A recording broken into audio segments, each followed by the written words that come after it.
김지민 시인의 두 번째 시 파문을 읽겠습니다. 아, 일행과 호숫가를 걷는다. 호수의 잔물결을 따라 빛이 웅성거린다. 여기 좋다. 다음에 또 오자.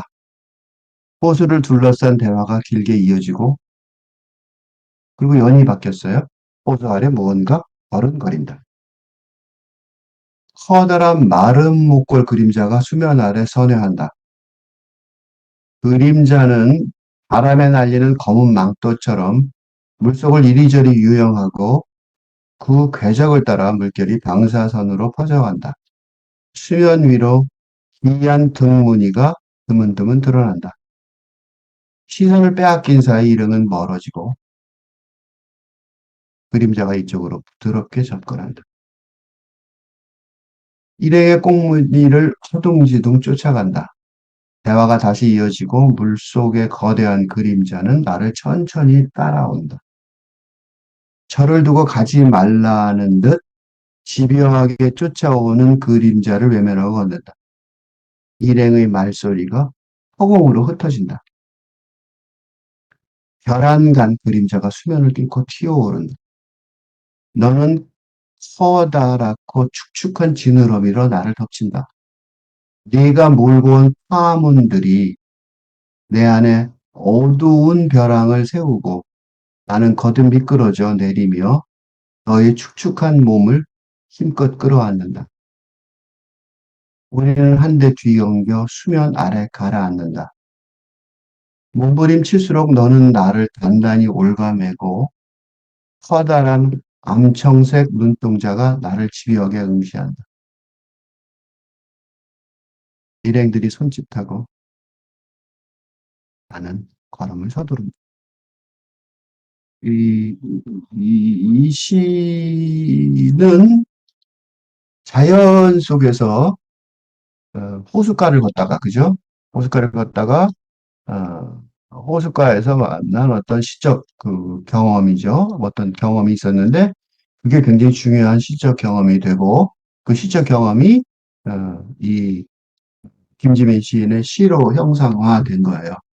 이게 뭐하고 일대일 대응이 되냐면, 이 워즈워드의 나는 하나의 구름처럼 외롭게 떠돌아다녔다네. 원더로니 에즈 클라우드.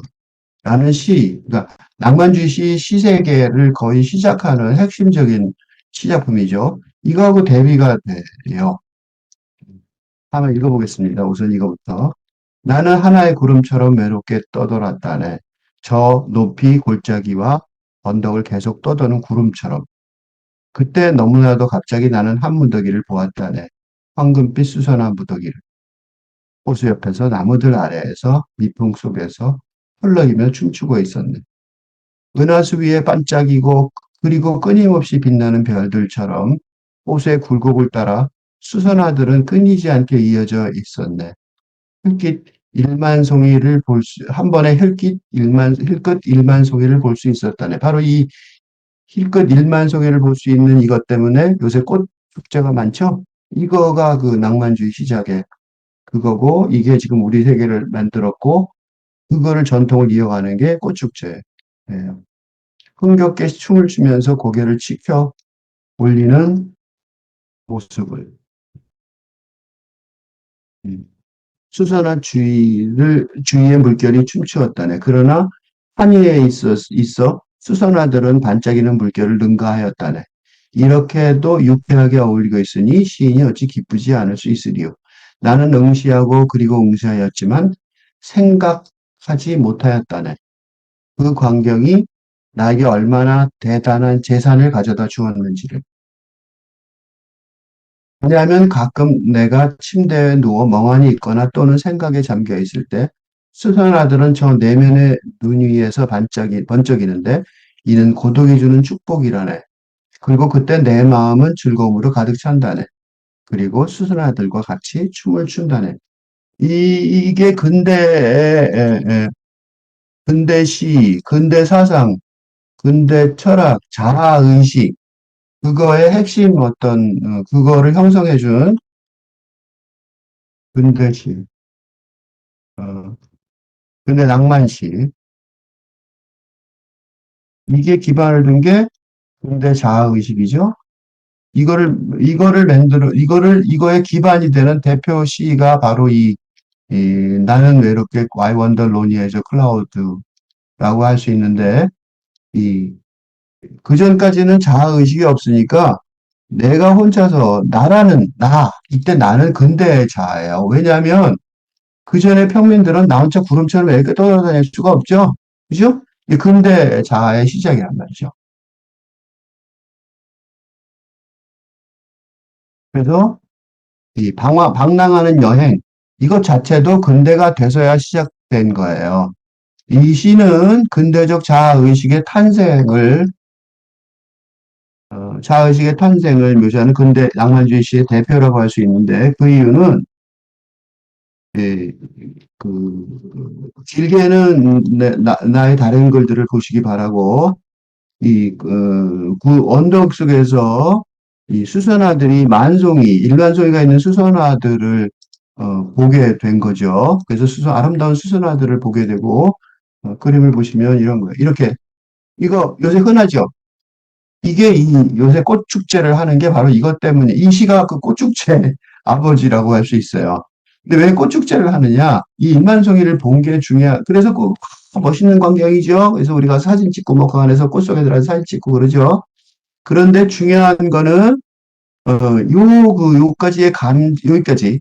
그래서 여기 보세요. 시인이 어찌 기쁘지 않을 수 있으리요라고 여기까지는 직접 경험을 얘기를 하죠. 그죠? 꽃 구경한 직접 경험이죠. 꽃 관광을 한 거죠.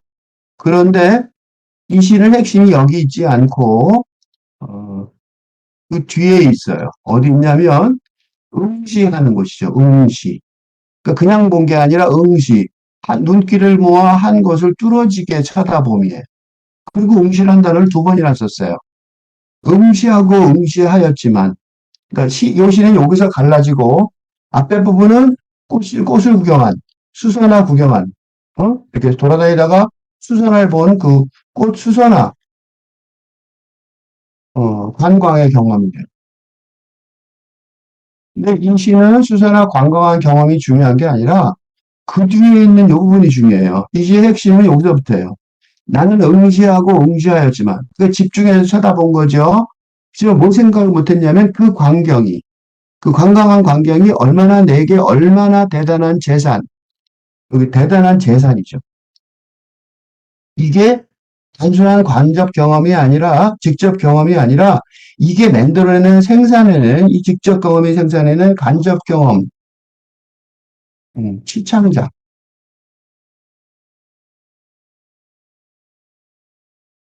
이게 중요한 거죠. 지금 이거 대단한 재산이라고 그랬지만, 이 재산은 뭐로 만들어졌냐면, 바로 지금 바로 이 시로 만들어진 거죠. 근데 이 시가 대단한 재산을 가져다 주었단 말이에요. 진짜로. 무슨 시가 재산을 갖다 주냐? 재산을 갖다 준 얘기가 여기 써 있어요. 왜냐하면, 후를 시작해요. 이유를 설명하는 거죠. 어떤 재산을 갖다 줬는지 이유를 설명해 주는데, 가끔 내가 침대에 누워 멍하니 있거나 또는 생각에 잠겨 있을 때, 수선화들은 내 내면의 눈에서 번쩍이는데, 내면의 눈. 그러니까, 내면의 눈. 어, 관광을 직접 경험한 꽃관광이죠. 꽃구경. 관광에 직접 경험을 한 내면의 눈에 추가하여, 그게 중요한 게 아니라 내면의 눈. 응? 다시 말하면 근대인의 자아, 의식의 탄생. 이게 중요한 거야. 이게 뭐야? 이게 대단한 재산이야. 그러니까 이 시는 내면의 눈으로 본 근대 꽃구경한 얘기가 아니라, 내면의 눈으로 본 근대인 자아의식의 탄생을 한 그런 기록이고, 이 간근대인의 자아의식의 탄생은 뭐로 시작됐어요? 시, 근대시. 이 창작 과정에서 시작됐단 말이지. 그래서 시가 근대 음식의 탄생의 산실입니다. 이거는 한국의 경우에도 마찬가지예요. 김소월과 김동주, 윤동주 등의 시가 한국인의 근대의식의 탄생의 탄생이었습니다. 마찬가지예요. 그래서 이 시를 통해서 근대 시인이 탄생을 해서 자아의식이 생겼고, 이 자아의식이 생김으로써 각각 영국인이죠. 영국인들이 다 자아의식을 가진 사람들로 생기고, 그래서 그 각각이 나와서 세상을 나가니까 영국이 세계를 지배하는 어떤 원동력이 된 거죠. 고독이 주는 축복이라는 말이 그래서 나옵니다. 고독은 개개인의 근대인 개개인의 자아의식의 바탕을 둔, 그치? 자아의식이 없으면 고독은 있을 수가 없어요.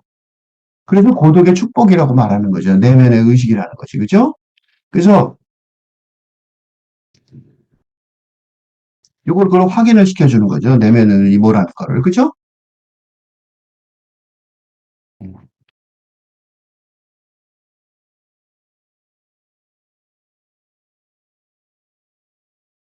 근대인의 자아의식의 바탕을 두는 고독이 주는 축복을 말합니다.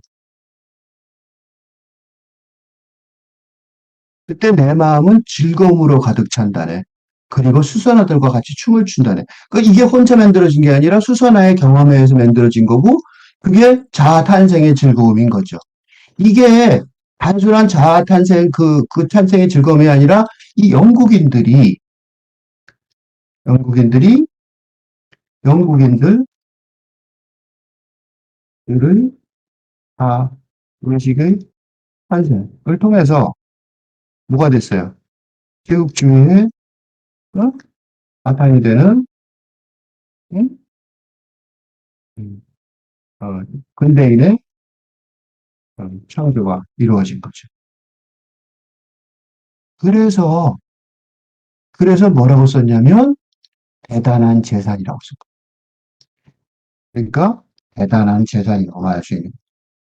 그러니까 자아의식이 탄생하는 것이 대단한 재산이 되는 거예요. 그리고 놀라운 거는 이, 바로 워즈워드의 이 시가 영국인의 그 자아의식을 탄생을 했고, 제국주의, 그죠? 대영 제국주의의 탄생의 바탕이 실제로 진짜로 이루어졌잖아요. 이걸로 인해서. 그러니까 대단한 재산인 거죠. 그죠? 그러니까 시가 당연히 인류의 근대의식의 확실한 탄생의 산실이었고 대량 탄생이죠. 물론 예, 르네상스부터 시작이 됐으니까 그죠? 르네상스의 초창기부터 또 시작된 소수였죠, 그죠? 소수에 시작된 것이 이게 근대인의 대량 탄생의 산실이 된 거죠. 시가 근대 시가. 그리고 그 근대시의 전통은 한국인의 근대의식 탄생의 산실이었던 것처럼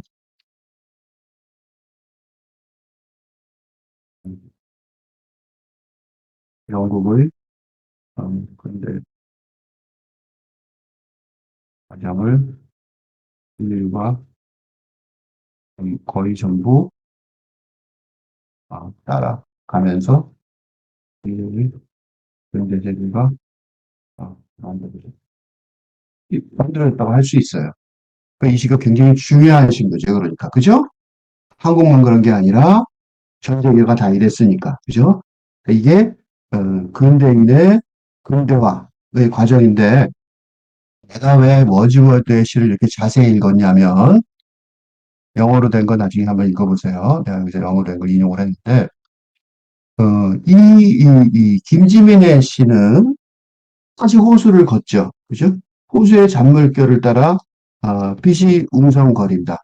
빛이 웅성거린다는 거를 호수의 잔물결은 현실이지만 빛이 웅성거린다는 거는 김지민만 보는 거예요. 김지민 시인만 보는 지점이에요. 그죠? 그리고 일행들은 그런 생각이 없는 거죠. 여기 좋다. 다음에 또 오자. 호수를 둘러싼 대화가 길게 이어지고. 근데 김지민 씨는 뭘 보냐면 호수 안에 무언가 어른거리는 거를 주목하는 거예요. 이 어른거린다, 이시웅성거린다는 아직 뚜렷하게 자아의식이 보이지가 않아요. 그런데 그 어른거리는 거에 주목을 하는 거죠. 어, 커다란 마른 몰골 그림자, 뭐 물고기일지도 모르죠. 마른 꽃골 물고기 수면 아래 선회한다. 그림자는 그 그림자, 물고기 같은 그림자는 바람에 날린 검은 망토처럼 물속을 이리저리 유영하고 그 궤적을 따라 물결이 방사선으로 퍼져간다. 사실주의 묘사이기도 하지만 사실주의 묘사를 넘어서죠. 수면 위로 기이한 등무늬가 드문드문 드러난다. 거북이일 수도 있죠. 하여튼 어쨌든 시선을 빼앗긴 사이 일행은 멀어지고 느려졌죠. 사람들은 이렇게 막 아무 생각 이런 게 안 보이는 사람들이죠. 그런데 그림자가 이쪽으로 부드럽게 접근한다. 이거는 현실 묘사라기보다는 추상적인 묘사죠. 그러니까 일행의 꽁무니를 허둥지둥 쫓아간다. 현실이죠. 다시 일상생활. 대화가 다시 이어지고 자기한테 대화는 계속해서 이어져 있었는데 자기한테 이렇게 들리는 거죠. 근데 문제는 물속의 거대한 그림자는 나를 천천히 따라온다. 저를 두고 가지 말라는 듯 집요하게 쫓아오는 그림자를 외면하고 걷는다. 음, 그 워즈워드의 시를 내가 조금 전에 읽은 이유는 워즈워드의 시는 일상의 대화를 그대로 봤는데 이거는 거꾸로 거기서 이 워즈워드의 시를 뒤로 돌아가서 다시 보면 비교해 보면 이 꽃무늬를 봤어요. 그리고 꽃무늬를 자기가 장악을 해서 그걸 대단한 재산으로 만들었죠. 이번에 김지민 시인의 시는 호숫가에 같이 걷긴 하는데 이번에는 그 꽃이라는 정확한 그 사물이 아니라 뭔지 잘 모르겠는 모호한 형태가 거꾸로 나를 쫓아오죠. 아까는 시인이 거꾸로 수산화를 장악하고 파악했다면 이번에는 거꾸로 쫓아져요. 그래서 일행의 말소리가 허공으로 흩어진다. 쫓아갈 수가 없을 만큼 뒤처진 거죠. 결안간 그림자가 수면을 뚫고 휘어오른다. 이거를 요거를 아까 나는 구름처럼 매력게 떠돌았다네라는 윌리엄 워즈워드의 시와 비교를 하면 워즈워드라는 단어를 안 썼나요? 어, 윌리엄 워즈워드의 낭만주의 시세계 시작하는 지점이죠.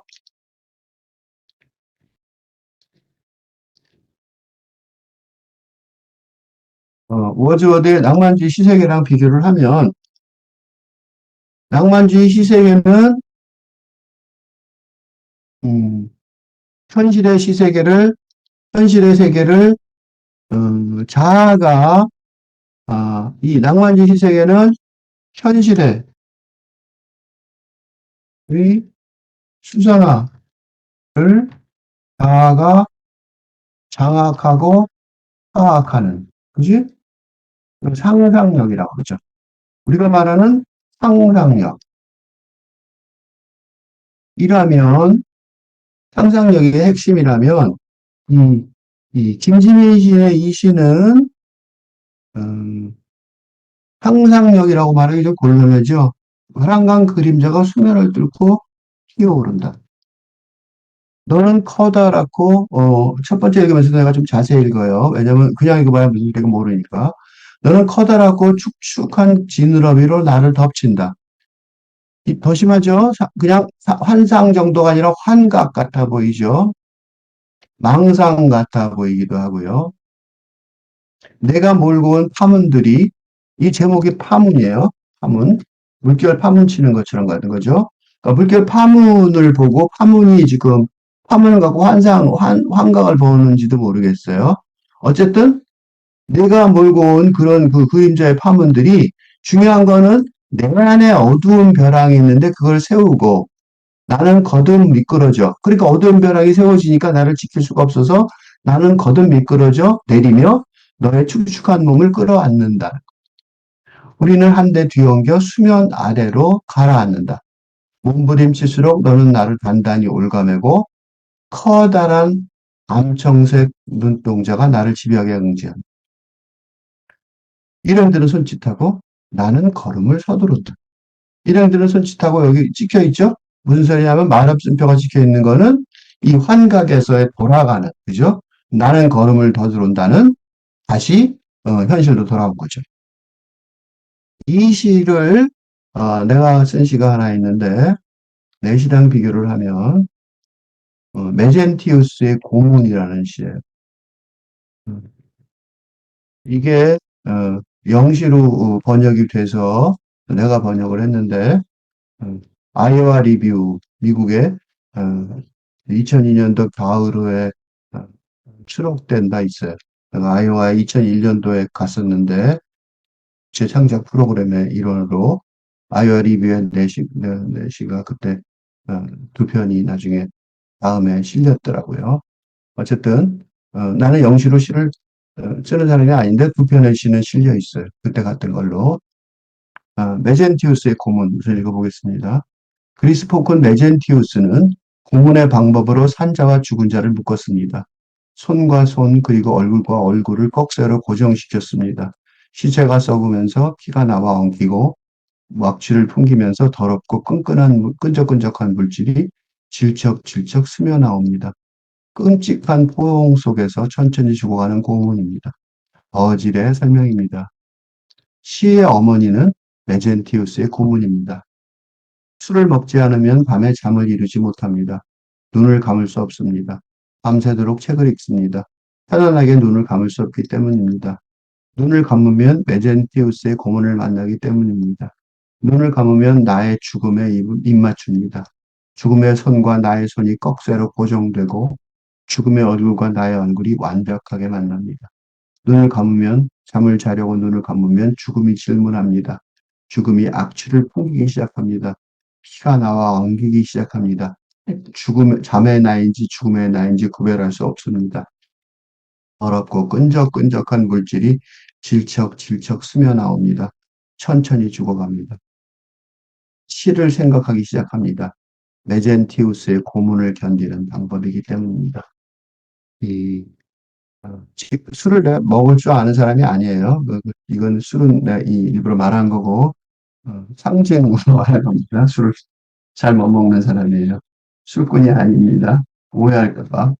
그렇지만 술을 먹지 않으면 잠을 이루지 못할 것 같은 그런 상황이 된다는 거죠.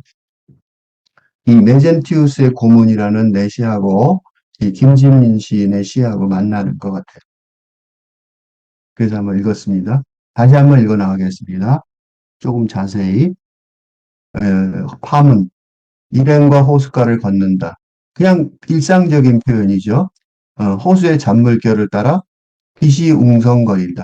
빛이 웅성거린다는 표현 자체가 묘사죠. 묘사, 시적인 묘사고 수사학적인 묘사죠.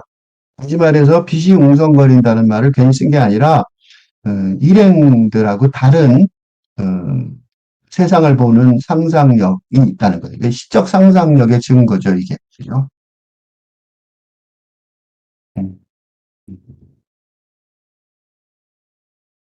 음. 하자. 페르소나죠. 페르소나 얘기하는 거, 그죠? 시적 상상력을 갖고 있는 페르소나라는 걸 입증해 주는 거예요. 어? 시적 상상력을 갖고 있는 페르소나의, 갖는 페르소나의 발언이죠. 그러니까 발화예요. 이게 입에 맞는 거죠. 그러니까 일행과 호숫가를 같이 걷는다. 호수의 잔물결을 따라 걷는다. 이렇게 얘기하면 일기일 텐데 빛이 웅성거린다. 빛이 그러니까 빛이 보이는 거죠. 시인한테는 그러니까 시적 상상력의 힘을 갖고 있다는 사실을 확인시켜 주는 거예요. 그러니까 세상을 산문이 아닌 시적 상상력의 힘으로 세상을 읽겠다는 그런 읽을 수 있는 힘이 있다는 사실을 입증시켜 주는 용어예요. 여기 좋다 다음에 또 오자. 요거는 간접 인용이지만 요건 일행들의 얘기를 들은 거죠. 근데 따옴표를 여기다 안 친 이유는 그거보다 더 중요한 대화가 호수를 둘러싼 대화가 길게 이어지고 그렇게 얘기했죠. 그러니까 여기서 호수를 둘러싼 대화가 길게 이어지고 여기 좋다 다음에 오자라는 따옴표가 안 붙여 있는 이야기보다 더 중요한 따옴표가 붙여진 이야기가 있는 거죠. 그 호수를 둘러싼 대화는 이중적이에요. 여기서 어떤 이중성이 들어있냐면 일행의 대화이기도 하고 또 길게 이어지면서 이 김지민이라고 여겨지는 페르소나. 그러니까 이거는 정확하게 김지민이라고 말할 수도 없죠. 왜냐하면 김지민이 직접적인 경험이라기보다는 김지민의 시적 화자, 그죠? 시적 화자의 경험이라고 말할 수. 이게 김지민이라는 사람의 시인의 현실적인 거는 맨 끝에 보면 나는 걸음을 서두른다 할 때 이때 요 나는 시인이겠죠, 그죠? 이때 나는 시인이에요. 그러니까 시인 김지민입니다. 이거는 페르소나, 음, 페르소나와 구별된 그죠? 나는 걸음을 서두른다. 나는 그러니까 그쪽으로 안 들어갔던 거죠. 그러니까 이 환각, 환상이라고 볼 수 있는 이런 세계하고 다른 거예요. 그래서 일행 끝에 일행들이 손짓하고 점점점은 그 환각이나 환상 속에서 빠져나오는 응? 응? 빠져나오는 빠져나오는 사람. 응? 점점점이에요. 일행들이 손짓하고 너무 많이 떨어져 있는 거죠. 현실에서. 그 일행들이 그 나를 갖다가 그 환각 속의 나를 구출하는 거예요. 그래서 나는 걸음을 서두른다. 현실에서 내가 환각 속에 들어가 버린 건 아니에요. 이게 요 구절이 없으면 요건 뭐예요? 광인의 기록이죠. 이 두 구절이 없다면 광인의 이 마지막 이, 이 마지막 이행 이 응? 광인의 미친 사람 그죠? 이 기록이 되는 것을 막는다는 거죠. 그러니까 이 마지막 이행이 광인의 기록이 되는 것을 막고 있어요. 그러니까 이게 없으면 이제 미친 사람의 기록이 되는 거죠. 다시 돌아가면 그 이제 마음 놓고 이제 다시 볼 수 있어요. 이렇게 미친 사람의 기록은 아닌 걸 확인했죠. 이제 다시 돌아가서 예를 보면 그런데 이 대화를 하는 이 대화는 이중적인 대화죠. 대화를 둘러싼 대화가 길게 이어지고 하고 여기가 중간에 연을 가른 이유는 이 대화는 일행들의 일상적인 일상적이고 산문적인 대화이기도 하지만 하지만 그것을 대화라고 어, 페르소나가 어, 규정하는 명명하는 이유는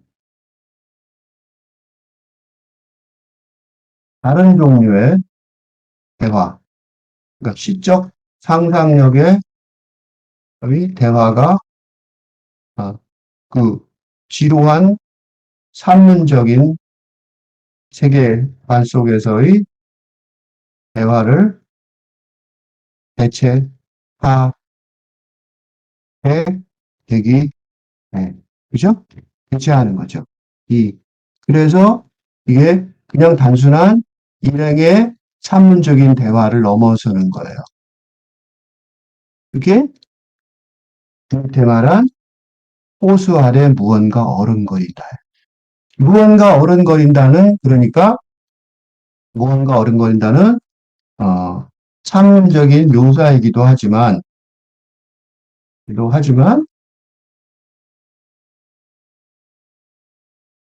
시적 상상력에 바탕을 둔 창조이기도 하다는 거죠. 창조의 시작이기도 한 거죠. 어? 산문적인 묘사이기도 하지만 포살에 무언가 옳은 보인다. 이 말은 시적 상상력의 바탕을 둔 창조의 시작이기도 해요. 커다란 마름모 꼴 그림자가 수면 아래 선회한다. 그래서 지금부터는 여기서부터는 그래서 이제부터의 어, 묘사 장면은 어? 사실적이고 음, 사실적인 산문이기도 하지만 동시에 시적인 창조이기도 하다. 이게 뭐의 특징이냐면 탈근대 세계관의 핵심 특징은 근대 세계관의 초월, 즉 포함 플러스 초월 이기 때에 거의 모든 음, 문학적 표현은 이중적으로 어, 이해명될 수 있다는 거예요. 그런 걸 특징을 잘 보여주고 있어요. 굉장히 좋은 시인이죠. 이런 것들인데 보시면 이중적으로 볼 수 있어요. 커다란 마름꼴 그림자가 수면 아래 선회한다. 마름모꼴 그림자가 아마 커다란 거북이 큰 거북이일 수 있죠. 거북이 지나가는데 볼 수도 있어요. 그렇죠? 그렇게 우선 산문적으로 우선 이렇게 사실적인 산문이기로 먼저 읽어보고 그다음에 시적인 창조로 읽어보기로 했습니다. 왜냐하면 이렇게 호수 아래 무언가 어른거린다는 그 상상력의 어, 초점, 어,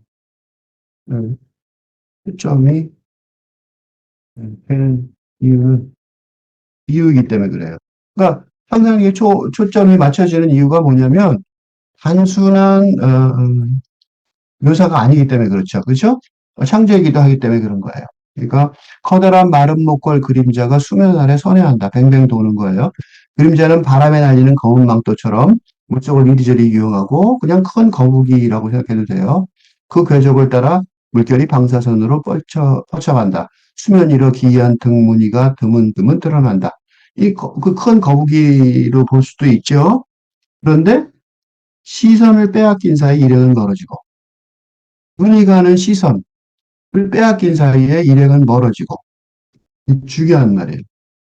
그러니까 다시 말해서 이게 단순한 사실적인 뭐 거북이 같은 거일 수도 있어요. 그 묘사이기도 하지만 또 하나 시적인 창조이기도 한 거죠. 그러면 커다란 마른 볶을 그림자가 뭐냐고 다시 해석을 하자면 시적 창조로 해석한다면 문제는 그 시적 창조로 볼 수밖에 없는 이유가 뭐냐면 그림자가 이쪽으로 부드럽게 접근한다. 이게 이중적인 해석이 되는 거예요. 그림자가 이쪽으로 부드럽게 접근하는 게 이중적인 해석, 그죠? 이중적인 해석의 을 유도하는 거죠. 첫째는 1차원적으로는 사실적, 한문, 그죠? 그래서 이 어떤 커다란 거북인지 뭔지 그런 어떤 물체의 접근, 응? 수상한 접근, 기분 나쁜 으스스한 접근, 약간 으스스한 거죠. 으스스한 접근일 수도 있지만 또 하나는 2차원적으로 시적 상상력으로 말하면 새로운 탈근대 세계관을 어, 위한 어, 창조겠죠.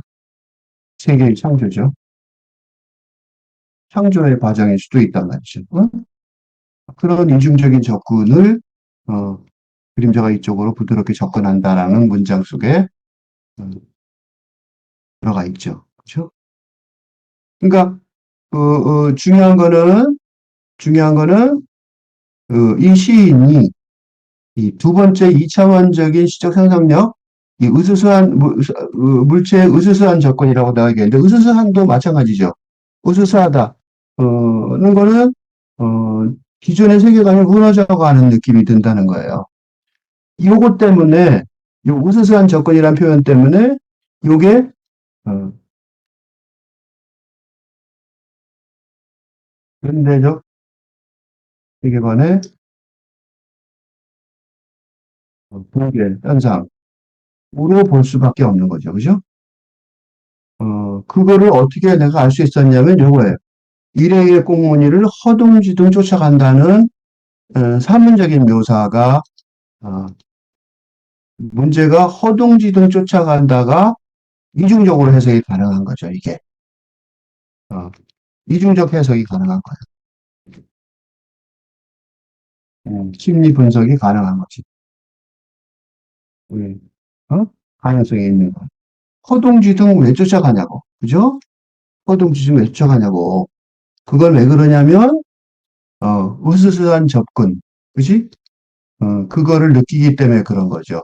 그 으스스한 접근이 왜 으스스하냐면 근대 세계관의 붕괴 현상이 느껴지기 때문에 그러는 거죠. 그러니까 단순한 일상적인 모습, 그 밑에 깔려 있는 무언가 다른 것이 느껴지는 거예요. 공포영화에 요새 유행하잖아요, 공포영화가. 그게 바로 이거죠. 공포영화, 우리가 보통 알고 있는 공포영화 굉장히 유행 많이 하죠? 그게 바로 이거, 그 공포영화, 알고 있는 공포영화 창작, 어, 창작 기법을 사용하고 있죠. 을 활용하고 있어요. 그 우리가 알고 있는 그 공포영화라는 게 그게 뭐냐면, 일상 세계, 그죠? 근대적인 일상 세계의 바탕을 전복하는, 그지? 알 가능성을 노출, 어, 알 우수선, 어, 이게 공포영화 창작 기법이죠. 그죠? 허둥지둥 왜 쫓아가냐고. 허둥지둥 쫓아간다.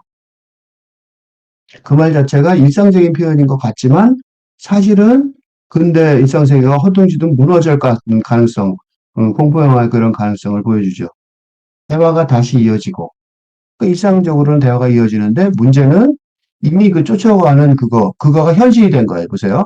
여기서 보면 이제는 물속의 거대한 그림자는 나를 천천히 따라온다. 상상이 아니라 현실이 된 거죠. 물속의 거대한 그림자는 나를 천천히 따라온다. 이게 문제예요. 응? 문제는 이거를 거대한 그림자가 나를 쫓아이 따라오는 거를 상상한다가 아니라 이건 뭐예요? 이거는 진술이죠. 스테이트먼트. 법정 진술하듯이 진술의 형식을 띠고 있어요. 그러니까 현실이죠. 현실에 묘사한 거죠.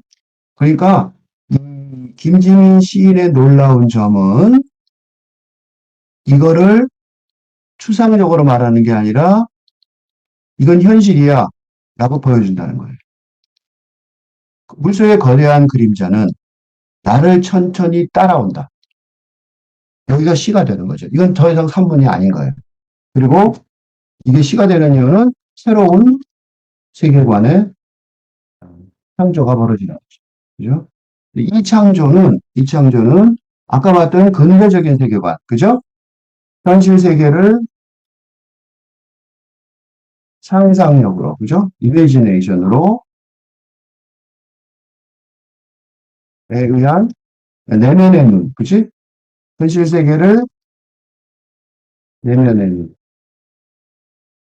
근대적 자아, 그 상상력으로 장악하는 근대적 시세계, 그죠? 낭만주의. 근대 낭만주의의 시세계와 비교하면, 어? 이 김지민 시인이 대표하는 현대, 탈근대 시대의 시는, 한각, 그죠? 그 비현실적인 한각, 어? 어, 딜루전이죠. 망상이죠. 망상에 가까운, 그죠?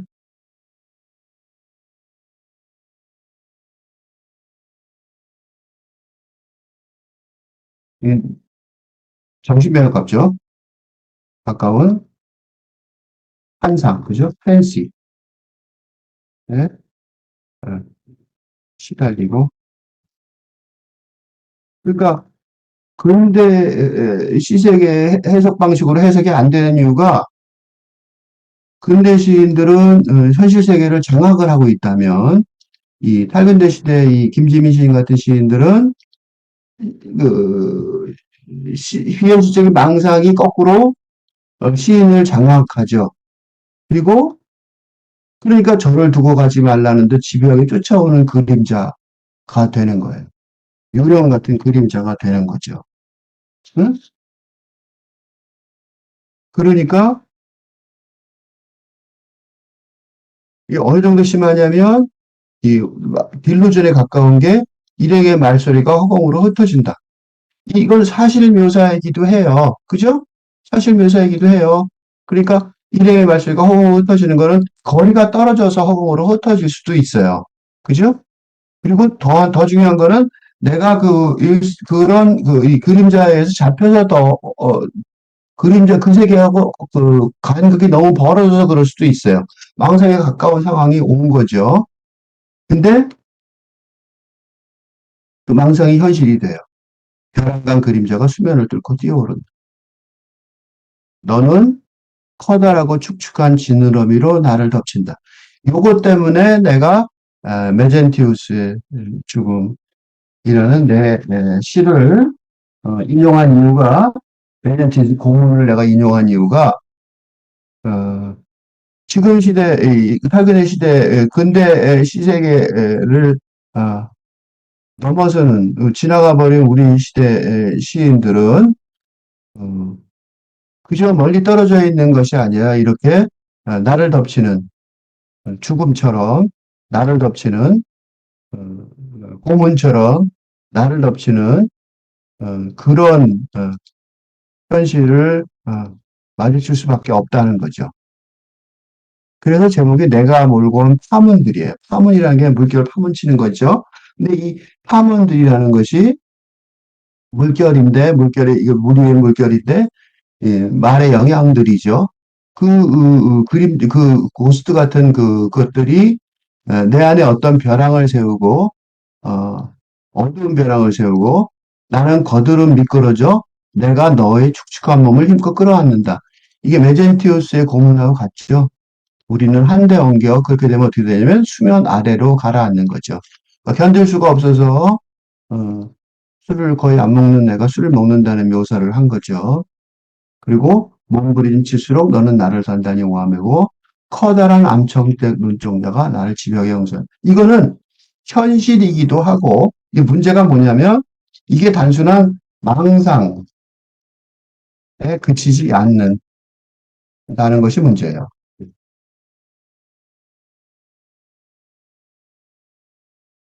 왜냐하면 이걸 망상이라고 치부하면서 벗어나려고 한다면 정신 질환의 증상의 묘사일 뿐이지만 응? 상상력이나 환상의 힘을 대체하는 응? 팔근대의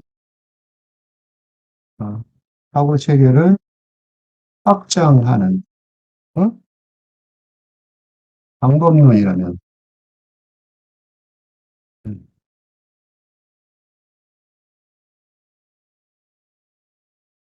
그리고 그 새로운 시대를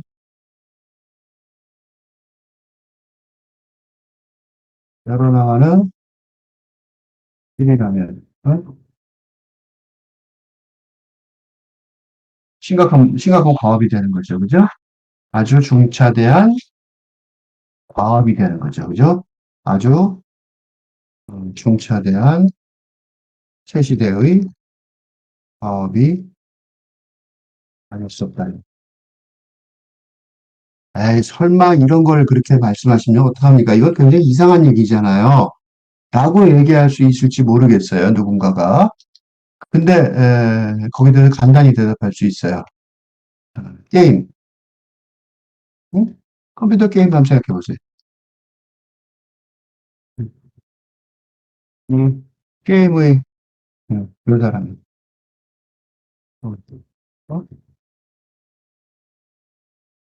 게임 같은 음, 세계관의 묘사라면,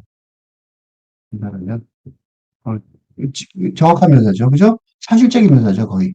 그지?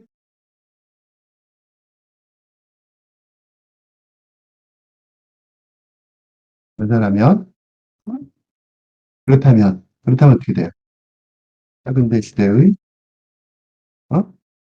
리얼한, 어? 리얼한, 어, 묘사가 시작되는 거. 그러니까 이게 어디 없어진 따로 이상한 세상이 아니라 지금 우리가 살고 있는 또는 앞으로 살아가야 될, 그죠? 그런 세상의 묘사일 수밖에 없다는 거예요. 물론 현재로는 일행들이 손짓하고 그리고 나는 걸음을 서둘러 따라가지만 그래서 광인의 미친 기록으로 듣지 않지만 지금 광인의 미친 기록처럼 보이는 이게 새로운 세상의 모습이 될 수밖에 없는 음, 그렇게 새로운 시대가 올 가능성이 있는 그런 세계관을 묘사하는 것이고 그런 세계관을 이 김지민 시인이 먼저 보여주는 것이 아닌가라고 어, 지적할 수도 있습니다. 한번 다시 처음부터 읽겠습니다. 함은 김지민 일행과 호숫가를 걷는다. 호수의 잔물결을 달아 빛이 웅성거린다. 아, 여기 좋다. 다음에 또 오자. 호수를 둘러싼 대화가 길게 이어지고 호수 아래 무언가 어른거린다. 커다란 마른 목골 그림자가 수면 아래 선회한다.